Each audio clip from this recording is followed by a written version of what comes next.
it matter? The tavern's always filled with laughter. And firesides where heroes gather. What's up, guys? It's Invictus back with another card reaction video. Earlier today, Blizzard released a mech video, kind of like they do for all the expansions now. It's kind of becoming the norm.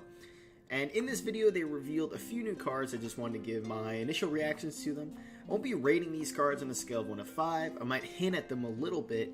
Just want to give my thoughts on what's going on with this whole magnetic theme. There was also an elemental that was released, so I'll be giving my thoughts on that too.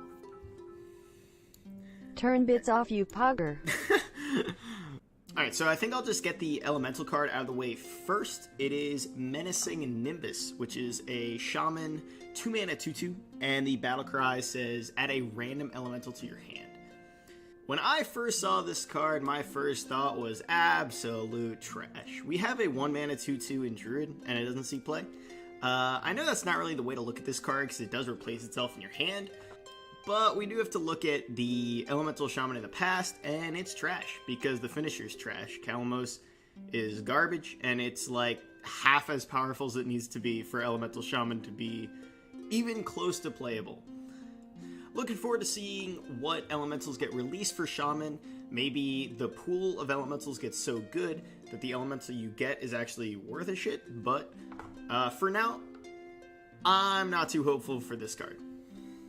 The next card I want to talk about is Upgradable Framebot. And this is the first thing that they laid down on turn 2 in the video. And then they kept buffing it as the game went on. This is a 2-mana 1/5, and it's a neutral card. This is really frightening to me. I don't know if we've seen any 2-mana minions that have 5 health before. I mean, correct me if I'm wrong, but shit, like it's got a big ass. And that's a problem if you're any sort of deck that doesn't want to get snowballed into oblivion. I was kind of just watching that video, kind of hoping that there was something that was fun about the magnetic mechanic as a whole.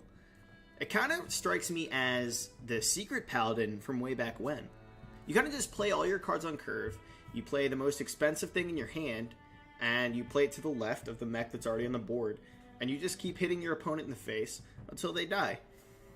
And this is a very good tool to help you get there, because it's so sticky, it's so much health on turn 2. It could be an 0-5 for all you care, and you're just upgrading it, and it just doesn't seem that fun.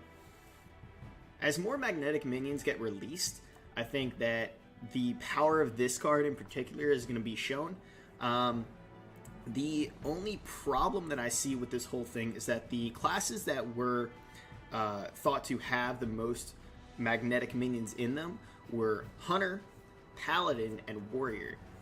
These aren't really weapon-heavy classes aside from Paladin, and weapons are generally your way to fight for the board. If this were in Rogue, I'd be furious, because Rogue has very good options as far as weapon buffs, and they have a hero power that can help them just control the board and keep their minions alive. I think it's too early to call the actual star rating of this card, or whether or not I think it'll see that much play in the new meta, but my initial impressions now are, is it good? Yes. Is it annoying? Yes. Am I excited about this? Hell no. Alright, the next card I'm going to talk about, and actually the first one that was revealed in the video, is War Gear. It is a 5-mana 5/5. It's magnetic, and it's neutral. This seems really powerful to me. I don't know why. It's a 1-mana upgrade on Blessing of Kings, and by upgrade I mean it costs more. And it's a +1/+1, but you can just play it as a minion if you don't have a mech on the board. And a 5/5 is kind of good enough.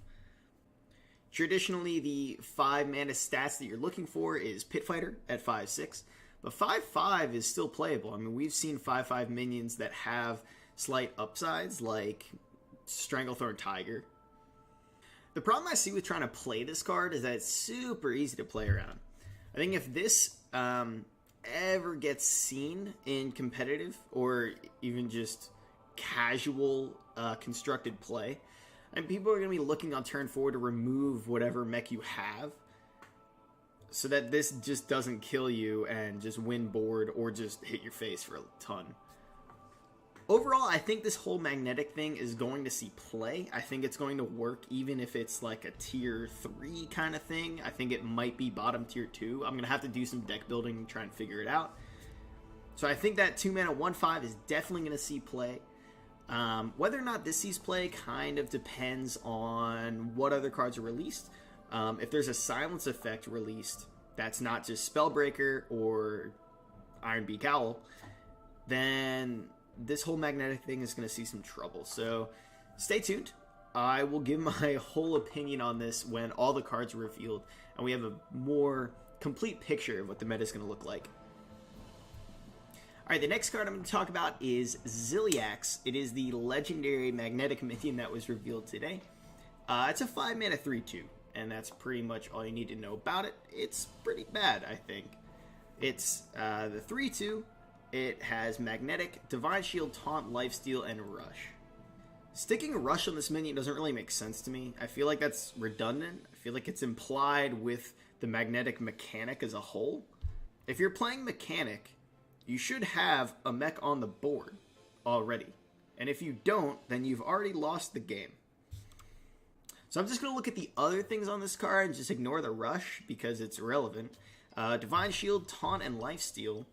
Lifesteal, I feel like, is going to be irrelevant in this kind of game plan. I feel like this is a very snowball-y mechanic. You just want to make one or two things and just try and kill them before they have a chance to respond. So that's kind of irrelevant. So now you're just looking at Divine Shield and Taunt. So now we're looking at this card as if it's a 5-mana 3/2 with Divine Shield and Taunt. That's kind of a buff, but can be played on its own. My question to you, if you think this is good, is why aren't you playing Ghostly Charger in your decks right now? For those of you who don't know, and I really don't blame you, Ghostly Charger is a 5-mana 3/4 Divine Shield Rush minion. Yeah, it doesn't have Taunt, but like, really, who cares? The fact that you didn't know what Ghostly Charger is just proves my point that this card's a piece of shit. Ziliax will never see play for any reason.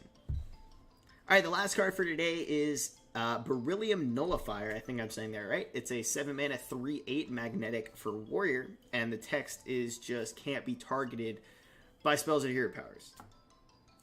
When have you ever heard of Warrior wanting a 7-mana 3/8 buff? Me neither. Alright, so that's all the cards for today. I'll be back the next time with the next set of probably 5-6 cards, depending on what Blizzard wants to do. Maybe they release another video. Until then, you can check out my Twitch channel, which will be linked in the description below. Thanks, guys. See you next time.